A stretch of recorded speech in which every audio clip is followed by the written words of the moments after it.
আজকে আমরা সবাই মিলে বাড়িতে আছি। একটু ইচ্ছে হলো চিকেন কাবাব খাওয়ার জন্য। ইচ্ছে হলো নয়, বাড়িতে কিন্তু চিকেন কাবাবটা আছে বলে তাই কিন্তু ভেজে খাবো। আমার একটা ভাই এই কাবাবগুলো দিয়েছিল। চলো এখন ভাজা হচ্ছে, দেখি কিরকম করে ভাজছেও। ভাজছে এখন এনি। কিরে ভাজা হলো? এই দেখো চিকেন কাবাবগুলো আমাদের ভাজা হচ্ছে। এই দিয়েছে, আমরা এইভাবে কেটে নিয়েছি, লম্বা লম্বাই ছিল চিকেনগুলো। কতটা এক্সাইটেড খাওয়ার জন্যে? অনেক অনেক তাড়াতাড়ি ভাজ, আমাদের তো খেতে হবে। বলো, যখন ভাজা হয়ে যাবে, যখন খাবো তোমাদেরকে দেখাবো। কি আছে? আর এখানে আমরা চিকেন ভাজছি, আর এখানে চিকেন খাওয়ার জন্য পাগল হয়ে যাচ্ছে, শুধু বলছে চিকেনটা নিয়ে আয় নিয়ে আয় নিয়ে আয়।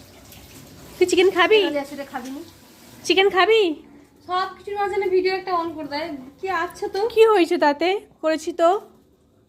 এই দেখো এরা এখন দুজনে চিকেন খাবে বলে চলে গেছে। কাবাবটা খুব এক্সাইটেড, তাই না? নতুন জিনিস ট্রাই করছি তো।